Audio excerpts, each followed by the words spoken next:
saying over 15. You're saying over 50 years. Oh, wow. Wow. Right. Okay. So for you, from where you sit in the market, because really the position of market women is exceptional. Oh yeah, it's absolutely exceptional. They control economies. Exactly, a huge power. Control economies, households. Yeah, it's a huge position. What does it mean for you as a woman, having served in this capacity for so long? It's an honor to be in the market. As a woman. Okay, I'm going to ask that I'm going to move over to you briefly because we are just checking something for your sound to be clearer. Okay, so I'm going to move over and we'll return to you. Now, Her Excellency, the diplomatic space, governance, leadership. Over the years, we found a good number of women serving in this capacity. But for you, what has it meant for you to be in this position? Well, for me, International Women's Day is a good opportunity to take stock of what we've achieved and what we still need to do. What is the road ahead? What initiatives can we take to make sure women have their rightful place in society? And I liked what you said about bringing other women along. This morning at the Australian High Commission, we held a Women in Mining breakfast. Australia has a big mining footprint in West Africa. And it was a networking session, but we also talked about mentoring. So helping other women in the sector as well, and being role models and champion. And I think that's very important. It's also an opportunity for us at the High Commission to celebrate some of the work we do here in Ghana for the economic empowerment of women and the protection of women and girls. We're very active in that space. It's front and center of our foreign policy and our development work as well. So I'm very proud of that. So for me, today's a day to celebrate that. But also we should celebrate each other. Yes, absolutely. Celebrate each other. Now we'll get into some of the work that the Australian Embassy is doing for women within Ghana, right? But Barbara, working in marketing, all right, for Flora, I like how humbly you respond when I say your designation. But for you, what does International Women's Day mean on your part? You know, every year on International Women's Day, when I wake up, I sit down to think.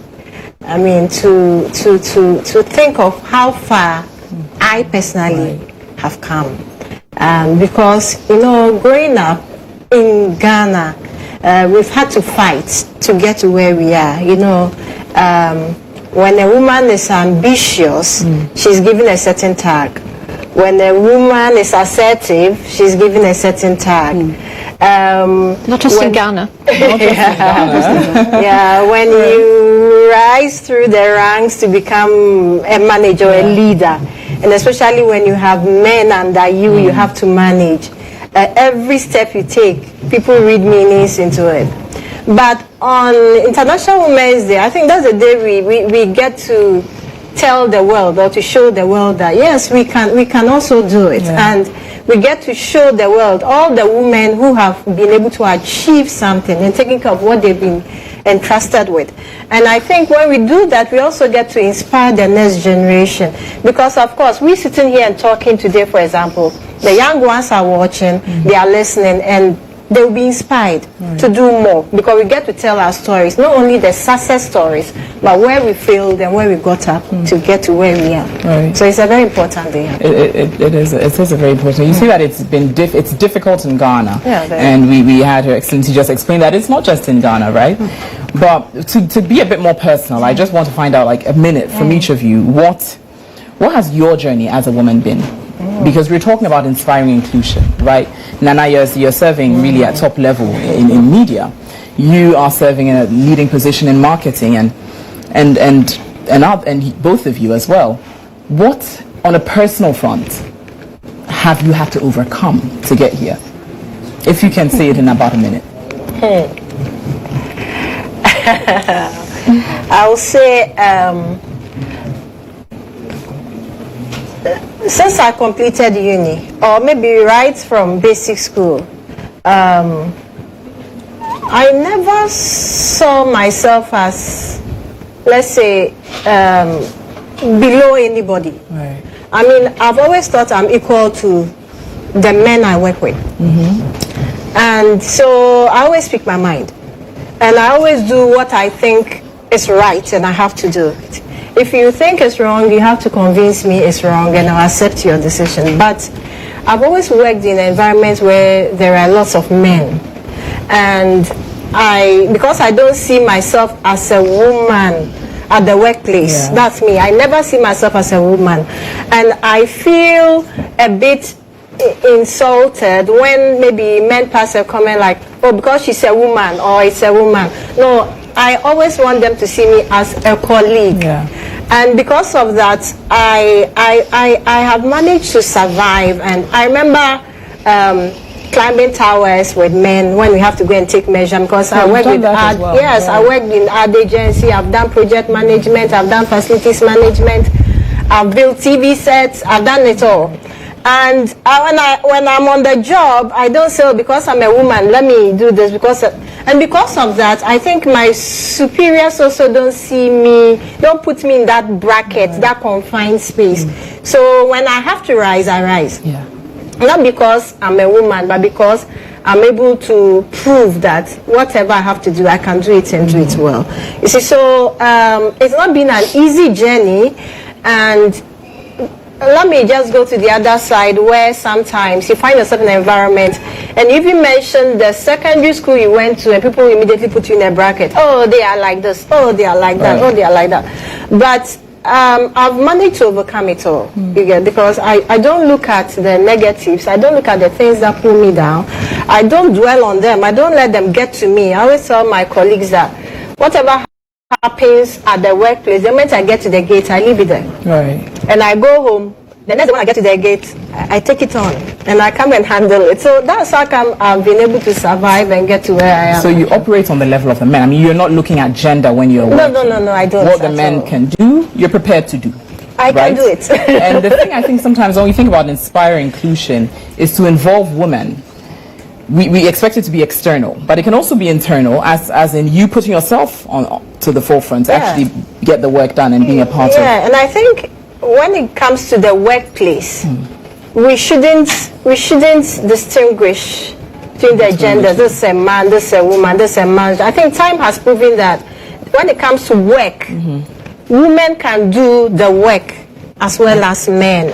I'm yet to know a career that is, or a role that is left for men. When a woman decides to do it, she can do it. So we should just encourage the women to do it, and they can do it. Right. Yeah. Now, Lydia, please, you can now share what you were sharing earlier. You said you've worked in the market for over 50 years. Yes. And you were telling me what that looks like and means for you as a woman. As a woman, it means a lot to me, because we are the backbone of the economy. Right. We market women. We are the backbone of the economy. We are the accountants. We are the marketers. Right. Yeah, marketers as well, yes. We are the purchasers. We do everything. Yeah. And as for me, to that, I feel proud of myself to be in the market. Yeah. And to control other women. Not to control. We don't control them, but we put them in a certain space that it will bring respect to the market woman. To lift them up as well, even younger women within the market. Now, in media, looking at where you've gotten to throughout the period of years that you've been working, what personal hurdles have you, one key personal hurdle as a woman that you've had to cross to get here? It's a lot. I'm sure there are many. I remember when you were asking Barbara, she took a very deep breath. Yeah. Because it's a lot. It's a lot. But I always say we begin and end life through our mind. Everything, if the mind can conceive it, it can do it. And I like to see those hurdles being put my way as gender neutral. Right. That if I were a man, they would put the same way. That's how I decide to perceive it. Yeah. Because in life, if you decide to see this brown, it will be your brown. You can, the same thing, you can decide to see it red, and it can be your red. Right. That's your perspective, and that's your power, and that's your imagination, and you keep it. And so that is how I like to see it. Now, when I see it like that, then I can be forgiven to that person. And being forgiven means I'm holding nothing back, or nothing is holding me back in achieving what I want to achieve. So it's all about having that right perspective and mindset to overcome. As for the obstacles, we cannot finish mentioning them. The prejudice, we cannot finish mentioning the situations of prejudice. Just being a woman alone creates its own way. And the support that is needed is not there usually. And sometimes it's through no fault, because we are all raised up with our biases, both men and women. And so it's important for us to always enter into our biases and know that for you to be able to move on in life, and you must not see yourself as a woman, like Barbara said. That's the only way you can push forward. By not seeing yourself as a woman. By not seeing yourself as, and by not taking offense to those barriers. Other than that, you would always remain there. So that's why I said it is the mindset. Once you build your mind strong enough and you're determined long enough, because like in any situation in life, when you are a groundbreaker or when you're about to do something, everybody will tell you how it's not possible. But after you do it, the same people will clap for you. And so it's always important, and I think as women, perhaps it's almost like a career for us to be barrier breakers and trendsetters. It's like that's the natural posture for us. And so we must be prepared to make the sacrifices. Because we do a lot of sacrifices. What a man will do, you woman, you want to do the same thing, you would have to do twice as much, because you've got biological issues to deal with already, aside the social issues and the prejudices and all of that that are fighting you. But if you are able to overcome these by conceiving them as the usual, you are not the only one facing it, then that's the only way that you break through. So sometimes just not even seeing gender is what you're saying. Just decide, because if you were taking your mind there, you'll be too offended. You'll be offended because the offenses are too much. You would see the obstacles too clearly, and you don't need to see the obstacle. You need to jump over them, remember. So you must not see them, and you must tell yourself you don't see them, even if they are there. Even if someone says, see this one, you say, I've not seen. You're not seeing that. I own my power, and I own my mind, and I am determined and I am focused to achieve what I have to achieve. Yes. Right. Your Excellency Owen Jones, you mentioned when Barbara was expressing the fact that here in Ghana or Africa, it's difficult, particularly as a woman. You said it's not just here. Over the years, how long have you served in the diplomatic space, and what did it take for you to get into this leading position as a female diplomat? Well, first of all, in some ways I've been lucky, because Australia is a very progressive country leading the charge on female equality and the economic empowerment of women. And I was brought up in a family where I wasn't treated any differently to my brother, nor was my sister. But the fact is, it is a juggling act, particularly in a career, if you want to pursue a career and do well in your career. It's a juggling act, particularly for working mothers. You're always juggling. And I guess in a way our superpower is that we multitask. We've become very good at that. And in fact we can bring that talent for multitasking to the workplace. So you know the saying, if you want something done, give it to a busy person. And the fact is, I think that is a bit of a superpower. But sometimes what can get in the way is self-doubt. We tend to second-guess ourselves, and women sometimes suffer from imposter syndrome. Am I good enough? Should I be sitting on this panel talking to you now? We all do that, I think, a bit too much. And we need to look at role models. We need to support each other to build our confidence. So I think these are almost universal problems we face. But we also need to look at practical ways to help women in the workplace. So I mentioned juggling children, so better childcare. These are central issues for us to progress in our careers, respective careers. In our respective careers, because they're also varied, really. What do you think Ghana can pick up from Australia?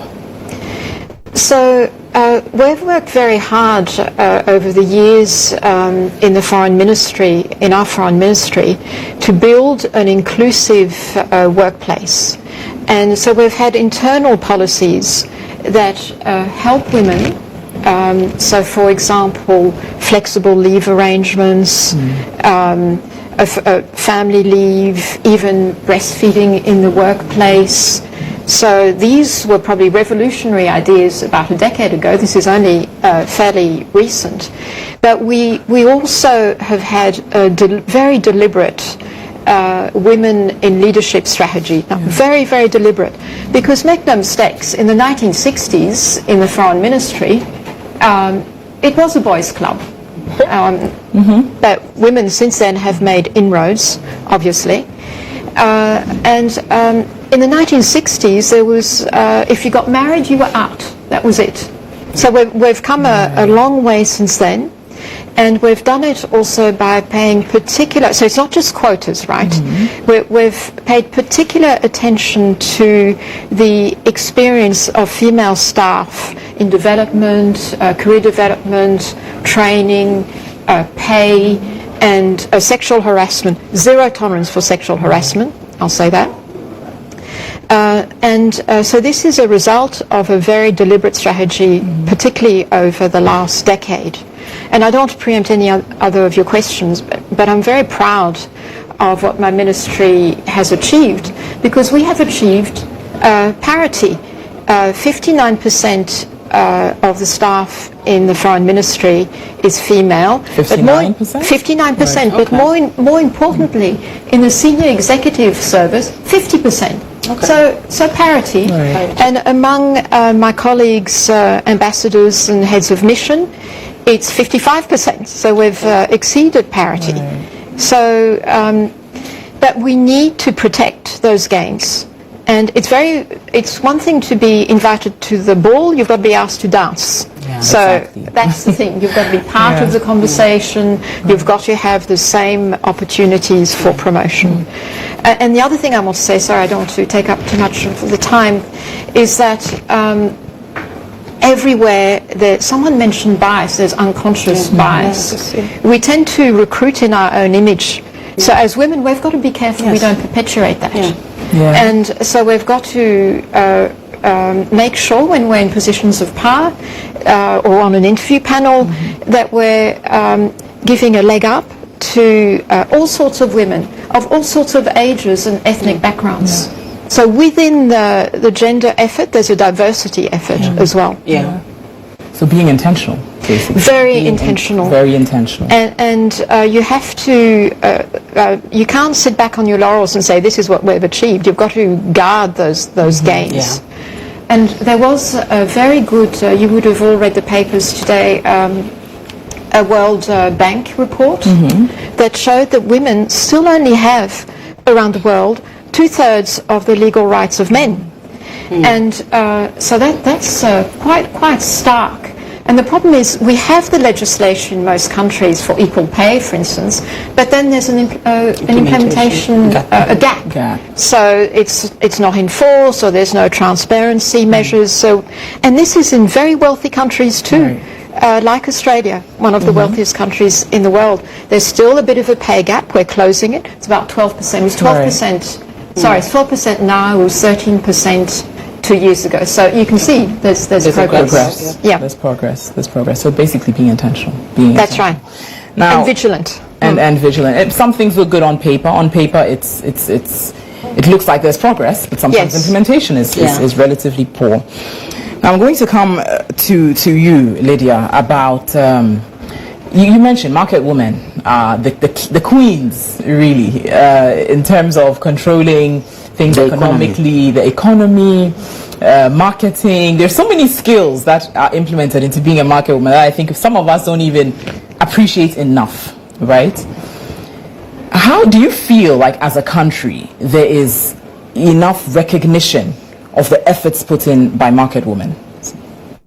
I can say we are not recognized enough. Right. People look down on market women. It's very disheartening that when you go to some place and somebody have to pass a comment and say, oh yeah, a gasuniba, she's a market woman. And one thing is that we are market women, but without us, the economy is not going to run. See? Yeah. We go to the hinterlands, we buy the food stuff, we bring them, and people still look down on us. If we don't go, and everybody has to take his or her own vehicle to the hinterlands to go and buy one cassava, and can they really stand it? It will be difficult, yes. We go and come back, and yet we are not recognized. There are always insults and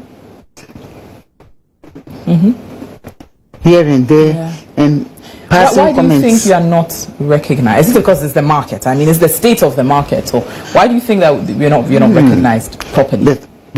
The thing is that every market woman is an illiterate. Right. That's why. That's why. That is why. Every market woman is an illiterate. Right. So we are being treated that way. Because of illiteracy, because of not being educated. Right. Discriminated against. Yeah. That is why. Yeah. But is that the case in the market? Every market woman is illiterate? I know. Yeah. We have graduates in the market. Right. Yeah. Me, I'm not a graduate, but we have graduates in the market. Graduates in the market. You see, in this high economy, when people finish school, there is no work. So, if your mother is in the market, you try to come and help, support her, yes, and support her. Then, if you are lucky and you get a job, you leave. If you are not lucky to get a job, then you be in the market and help. Then gradually you become a market woman. Then everybody looks down on you. See? Yeah. But we have graduates in the market. We have graduates and they're educated women in the market. Very. And after all, like you said, the number of skills you're utilizing are many of the skills that are being taught in school.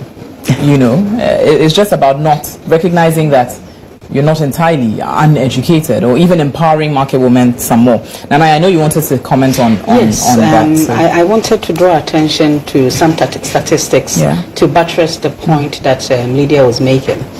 That is interesting to know that in Ghana and even in Africa, over 70% of the contribution to our economic growth is from the informal sector. Absolutely. And this informal sector, guess what? Over 70% of the players in the informal sector are women. And these women are the market women out there. They are those in agriculture. Because agriculture alone is 70% of those women. Right. And then the rest are in the market and in the other areas. So this informal sector is so critical that our governments need to keep a focus on it. Needs to look at favorable regimes. Now we're talking about women, the most vulnerable. One of the most vulnerable aside children. being the biggest contributors, what are we doing for women is what we must be asking for ourselves, from ourselves. The environment we're creating, the economic environment. Now, every time we talk about trade, economic policies, I say this, economic policies are not gender neutral. They are not. Economic policies have to be sensitive to driving the agenda of women empowerment. And why do I say this? I say this because we all know from the economics, whether through business or in running countries, we know that the biggest resource that any business or any country has is its human resource. Yeah. Now, in a world where the women are more than men, how common is the sense that if we give a lot of attention to growing our women workforce, then we would have more workforce. Then our workforce will be utilized to full capacity. Then our potential as a nation will be unleashed. We can then now get that economic facelift that we seek for our countries. This is so important that it seems simple, but we don't want to see it because there is no political will. Or let me say, not enough, not adequate political will. Okay, we are always browsing over the issues, and we say, oh, we've launched this trade policy, oh, we've done this, oh, we've done this. But in launching the trade policy, did we involve women? One. Right. Did we consider the usability of that policy? Who are the users of that policy? Who are the consumers of that policy? Right. We talk about technology. Last year we celebrated International Women's Day. We said the theme was digitization. And in this country we talk of digitization. And in fact there are whole political campaigns around digitization. Right. But have we asked the over 70% of women who are actually supposed to be using the digitization, have they been involved in the process? In creating apps, for instance, applications. Have we involved the women? Have we looked at the usability of those apps? Are we working scientifically, Because the science, the data proves... We don't break it down to that level. So there is that woman in Asankregwa who is planting tomatoes, who need to know where to get the right seed from. She does not even know how to find the right seed. But we are saying, you go to the ministry, we disseminate information how to find the right seed from centers. We send it to them via SMS. Is that woman literate enough to be able to utilize that mobile phone, be it a young phone as simple as it is, to be able to consume and read that data? That, okay, I'll find my best seed from this place, that place, or showing them how to apply fertilizers right, or preparing their lands right. Are we sending that message across to them? Then. So then, if we're looking at education, if for instance we're saying free SHS, if for instance we're saying any program at all, we must look at it, how does it get to that woman? How are they encouraged and their ways enabled, which is when we talk about equality. Their ways enabled to make sure that they can, equity, that's when we talk about equity. Their ways are enabled to make sure that they can actually assess that program or that policy that is being rolled out. Other than that, then our story will not be telling our, our resources. It will not be connected. There's a disconnect. We are telling a different story out there, but on the ground, it's not reflecting on the resource that we have at hand. And so she's right. They control everything. They do. They are the accountants, the marketing, and all of that. Yeah, that's brilliant, really, the point you just made, because, like you're saying, of course, currently in this administration, we're hearing a lot about digitalization and the use of technology, but is it actually answering the question? It's in urban centers. So effectively, it's not getting as much done as it should. Even those in the urban centers. Not even everyone. Not everyone. For example, last week we were in the market when the AMA boss says, now we are going digital. It's an impromptu thing, and they said we are going digital. So now we have to pay our tickets on our mobile phones. Without asking how many people even owe a mobile phone in the market. Without asking how many people can read and understand. Without asking how many people can use the apps. Yeah. You see, if something is being done, it must be done well. Well, it must be effective. Right. And thought through. Yeah. Yes. So, when you say we are going digital, then you have to educate us very well. Then we understand it. When we understand it, and now you come out with this, then make the laws, then bring it, So, do you know, last week Friday till I think yesterday, people were not paying their dues. Like they were supposed to through this tech. It was only yesterday that I got to the market and I was told now it has been reversed to the old. So it's ineffective. It's a waste of money and time. Yeah. And that is inclusion. That's inclusion. The inclusion we talk about. Right. If we're making the policies without them. Involvement. Involve the people in it. They'll tell you how they want to use it. Yeah. Then you call that technology. Because in technology is innovation. And how can you be innovative if you are not speaking to the trend? Yeah. You're not actually aware of what is going on. And you're leaving women behind. Leaving women behind. Especially the market women. So what will you say, what three proposals will you prove to like the government to bring the market woman, to elevate the standard of living of market women? Yes. One, when they want to implement something, they must get closer to us. Yeah.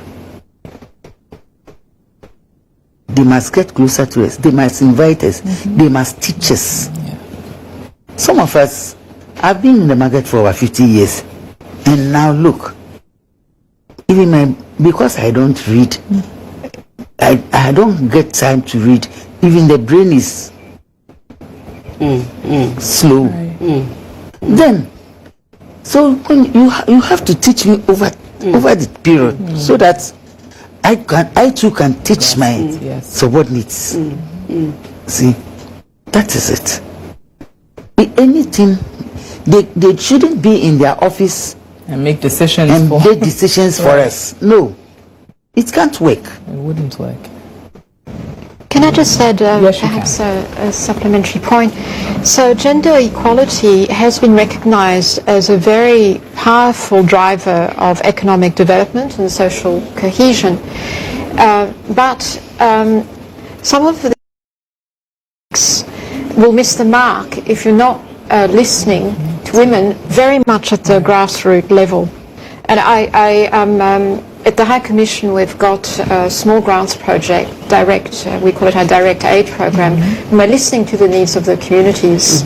So we're listening to the need for education, income generation, health, sanitation, ending violence against women. We haven't touched upon that, but that should be a focus of any gender equality program.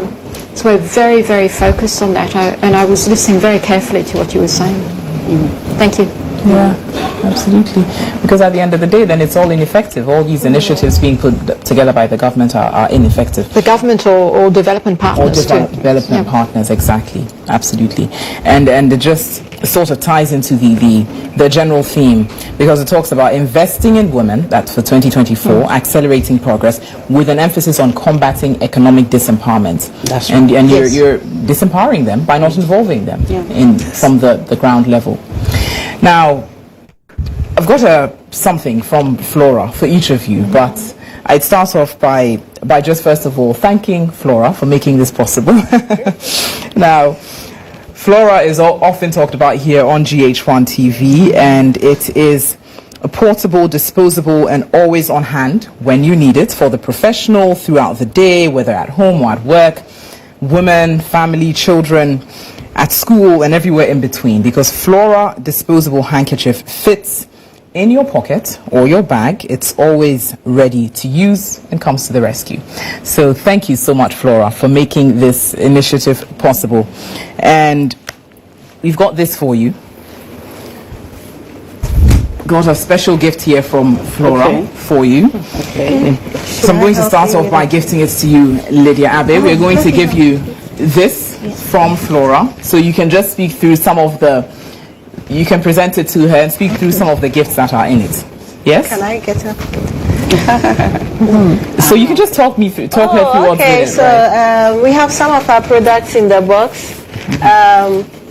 When you come to Tema, where our company is located, we have two main brands we are promoting. That is Top Choco and Flora Tissues. And so in the box you find some Top Choco. We have our 3-in-1. In our local, in P, we will say, all you need is water. Yes, all you need is water or hot water. You just mix it and then you are good to go. And it's made with Ghana cocoa. Everything you see Top Choco written on is made with Ghana cocoa. And it's very healthy. It has all the benefits of cocoa for you. And in the box also, we have what we call our pure cocoa powder. Just the beans ground into powder. Very healthy. I drink it every morning. I know it's good for all of us here. And of course, we have Flora tissues in various sizes for different uses in the box as well. We also put some souvenirs in for the children at home. So it's a full package. You will get everything you want from Flora tissues in that box and from Top Choco in that box as well. Thank you so much, Barbara. And so that's a special gift from Flora, from us here to you, Lydia Abbey, and Her Excellency Bernice Owen Jones, because you'll be leaving us as we carry on with the discussion. You're here on GHOne TV watching our special show for international. How do I look? You look so gorgeous, Auntie. Thank you. I hope my date feels the same. Am I not forgetting something? Yes, obviously. Laura Mini. Thank you.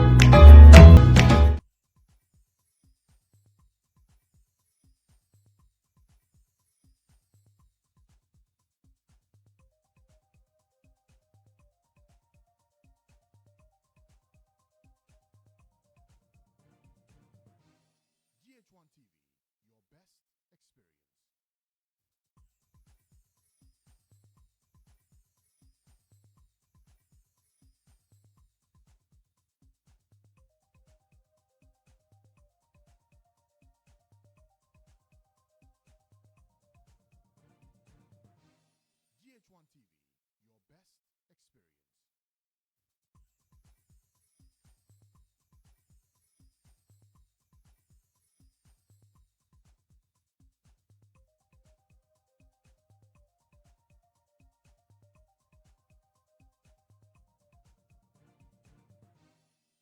GHOne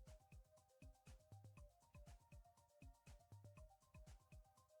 your best experience. GHOne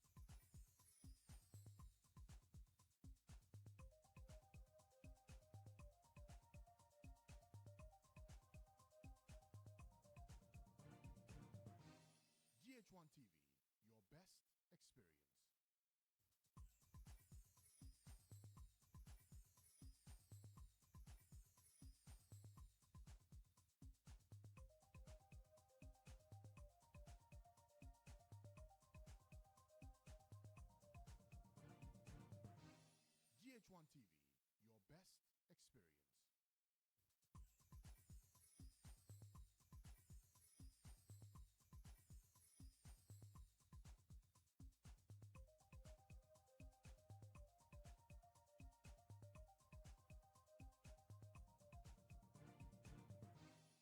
GHOne TV, your best experience. GHOne TV, your best experience. GHOne TV, your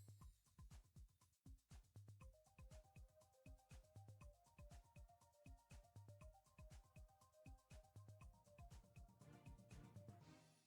GHOne TV, your best experience. GHOne TV, your best experience.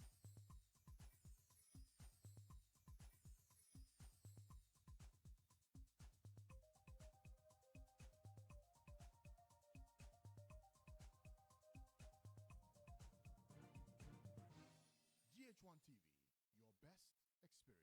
GHOne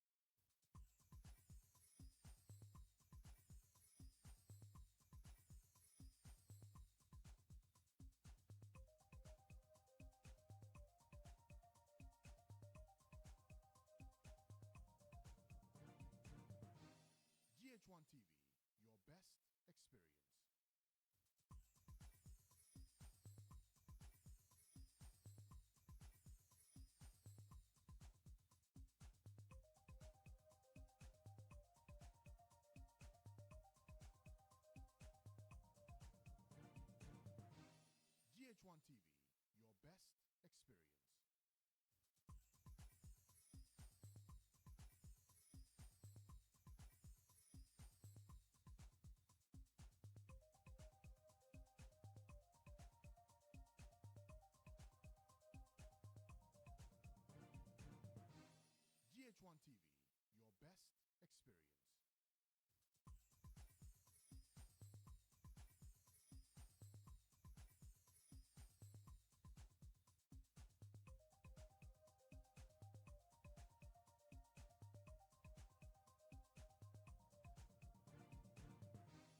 GHOne TV, your best experience.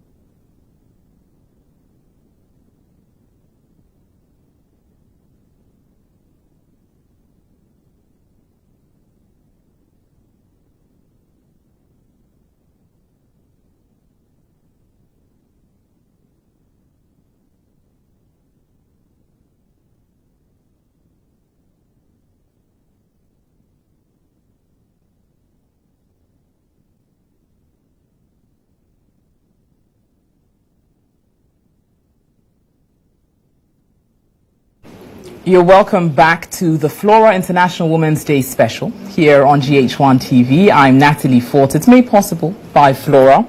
And Flora is that portable, disposable, and always handy tissue. And it's been used, of course, by mothers, women, children. And because Flora disposable handkerchief fits perfectly in your pocket or in your bag, it's always ready to come to the rescue. So you should definitely be purchasing Flora tissues if you're not already. A special thank you to Flora for making this International Women's Day special on GH1 TV possible. Now, we've been talking about inspiring inclusion with my leading guest of women from a host of fields. We've got two special ladies who have joined us. I'd start with, who doesn't know you? The songstress Adina Thembi, and also the founder of Thembi Republic, Yes. right? Which I learned today. It's a beautiful fashion brand. Yes, Adina yes. is wearing one of her own pieces. Congratulations on Thank you. that. Thank you so much. It's beautiful. Thank you. We've also got, now you are a farmer, and that's Victoria Edufa. Victoria, it's good to have you join us. It's very inspiring to see women in agriculture.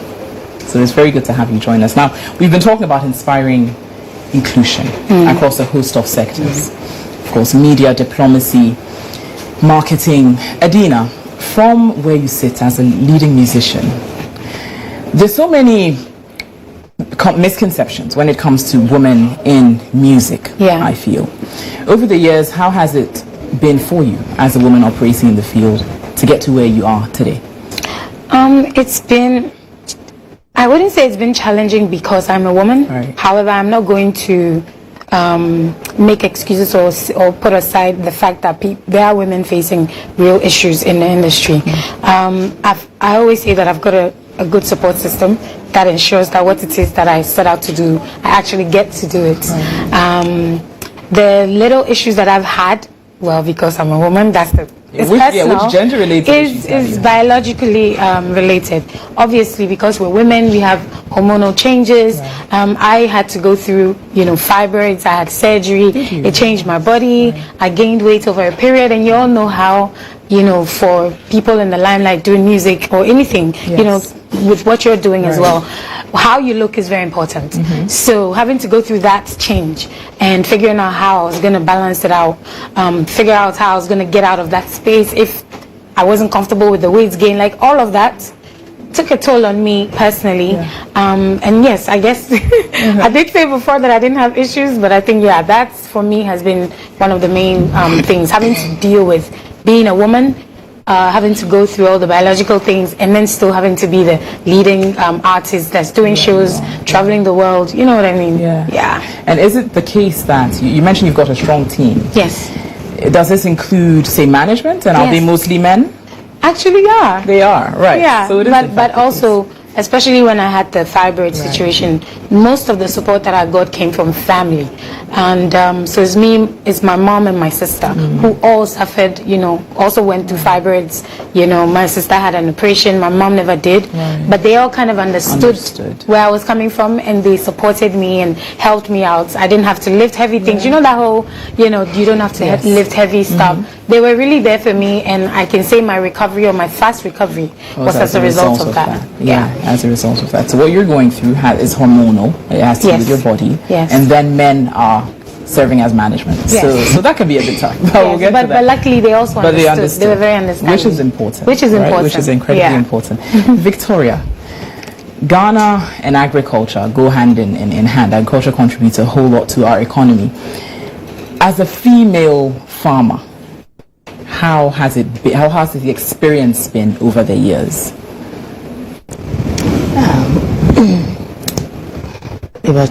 What's me catchy? Yeah, right.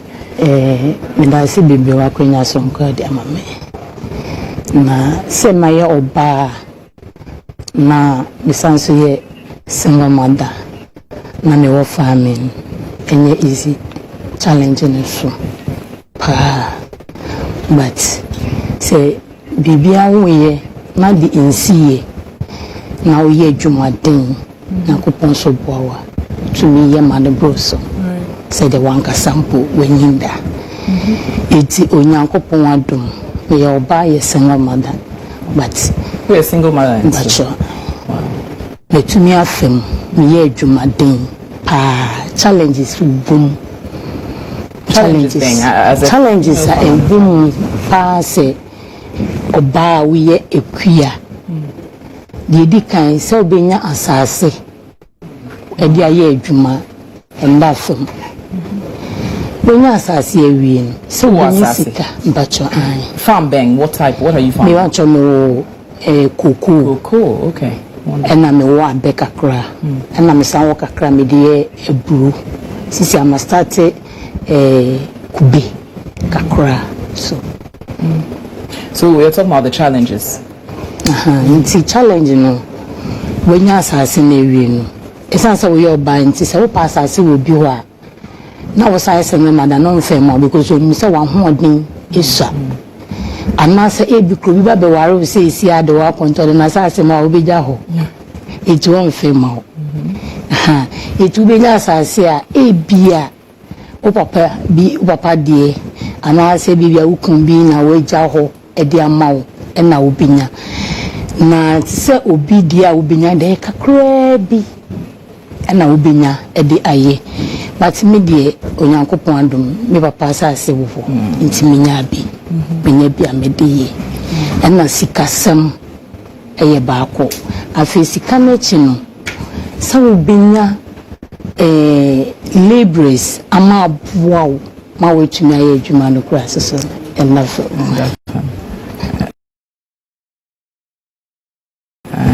now what female laborers and our male laborers but so it's difficult basically as a woman, as a single mother, having a cocoa farm specifically and people not being sure as to whether to give you the land really, right?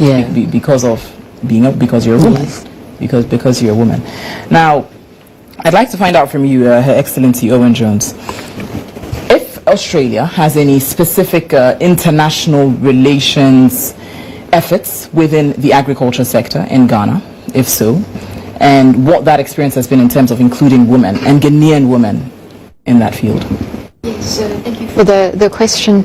So we have, I mentioned earlier, our direct aid program It's a small grants project, and it's very focused on the needs of the community. And a key focus is the economic empowerment of women, particularly in rural areas. So in any 1 year, we'll have at least a dozen such projects, very focused on income generation, but also training women so they can not just bring their product to the market but keep producing. So it's very much sustainable development. So yes, we are very focused on those issues, and we're very aware that there's a lot of women in the informal economy that are doing it tough. So I'm personally very proud of our focus on those more vulnerable communities and women in vulnerable communities. And to answer your question, we're very interested in hearing about your experience and seeing what we can do. What can be done? But those such international development projects exist. That's right. Now, Victoria, you would be leaving us soon, but just if you could say 2 key things that you hope that government could do to support women in agriculture, what would they be? That's the way. Maybe kind of. Maybe say a bino, a beboa, a ma. Say, ye be baby, maybe a landy, ye de boa a man kwa. Na ye de amaumu. Ebia we ye tomato, we ye body, we ye banchi. Na ya shene ya chamo bia. See be we ye be 3 acres, 5 acres, 2 acres. Ye de amount. Ye de mawa. Na ya sinya pe sika. E de akahu. E de amount. Afe inputs. So ye de amount. Afe ni ya pe extension offices. E de amount.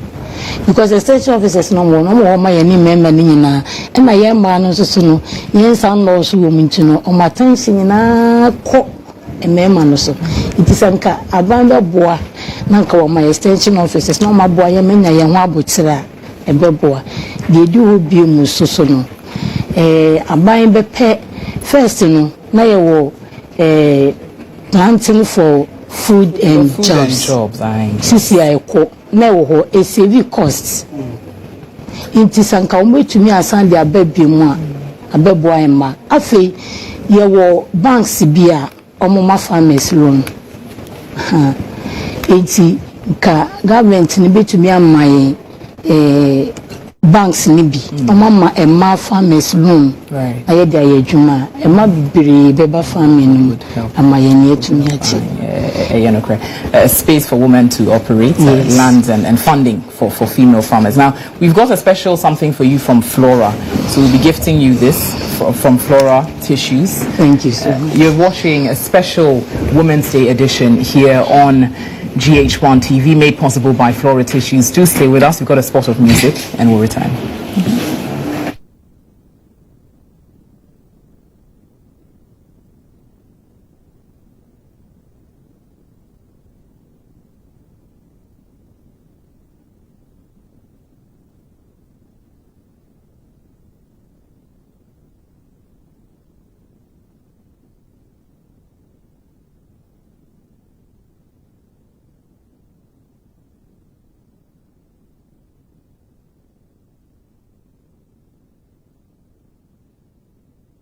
Gorgeous, Auntie. Thank you. I hope my date feels the same. Am I not forgetting something? Yes, obviously. Laura. Thank you. You'll ever taste. Hi, baby. Hi, Mom. Hope you're having fun at Granny's. Yeah, but Grandma doesn't have my favorite top chocolate spread. Hi, Mom. Mommy, please, I missed top chocolate spread on bread. Tasty too. Made just for you and me. Choco, it's chocolate choco, it's chocolate choco. GH1 TV,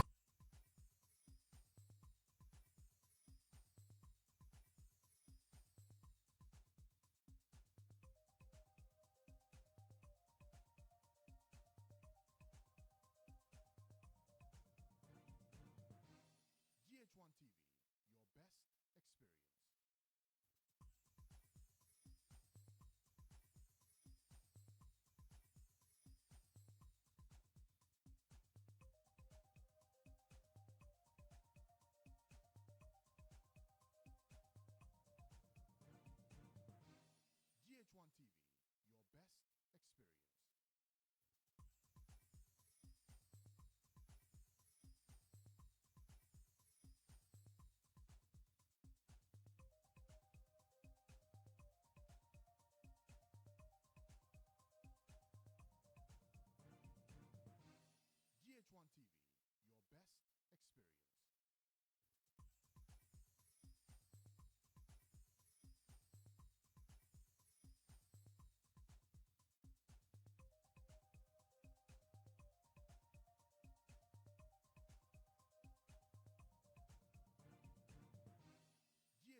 Oh, she's a little star up high. She'll shine bright and ignite, little step by step. She'll go bright like fireworks. She'll shine bright and ignite with little steps. She'll get there with hard work. She's never giving up. You see, I can see all my dreams moving through my brain. You see, yeah, there is fire in her eyes. Whoa, she be fire, and there is fire in her eyes. Whoa, she be fire.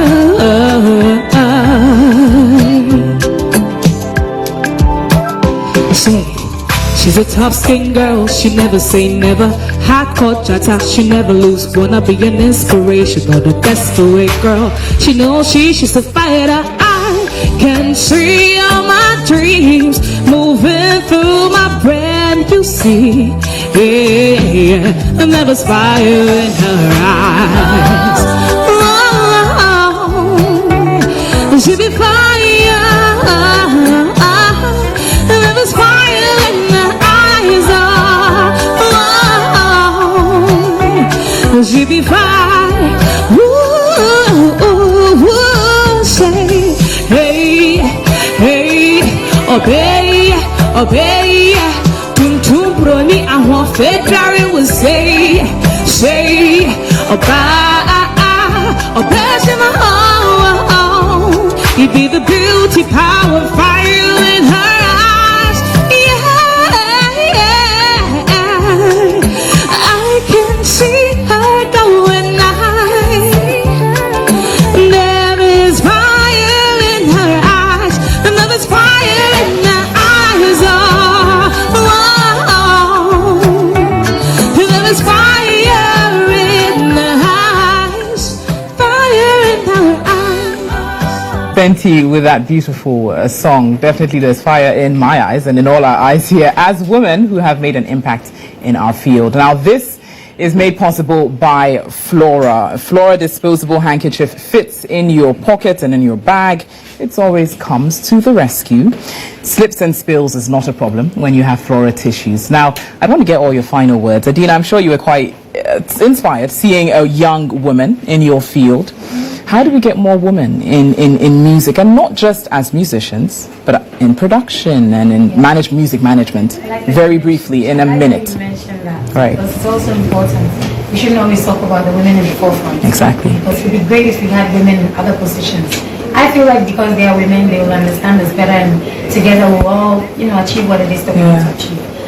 Inclusion is very important. We need more women out there. I feel like representation matters. It does. We that we're out here doing it, when a younger person sees us, I believe they'll be inspired and wants to achieve it, because that's how I go here. Yeah. I go here because I saw people doing it. I thought, okay, wow, I can do it too. Right. So those of us still doing it, let's keep at it. You never know who's watching. And I think people should just be intentional in including women. Like, you have an event, think about a woman. I like how you said that. Right, it's true. Be intentional. Be intentional. About it. Be Before you intentional. realize, we'll be right here. Absolutely, you're right. You're right. And it links towards Her Excellency Owen Jones said earlier, being intentional. Now, Barbara, talking about being intentional, Flora has managed to have its staff strength be over 80% women. How was that possible? And that's something I'm very proud of, actually. Right.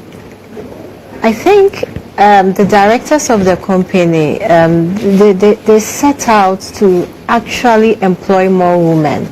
So it was a decision that was deliberate. when I had a chat with my CEO, he told me he believes women are more committed to their job, and when you teach them to do something, they do it well. And he also believes they stay longer on the job. And so it happens that even when it comes to operating machines, we have women operating machines. When it comes to packaging, we have women packaging. And even in leadership, we have a lot of women being managers. And somehow I think that has affected me, because even when it came to recruiting ambassadors for Flora, I think I have 3 here, females, you see. So it cuts across, and we pride ourselves in the fact that out of 500, almost 500 employees, almost 400 are women. That's yes. That does deserve a clap. Yes. Huge. And that's about 80%.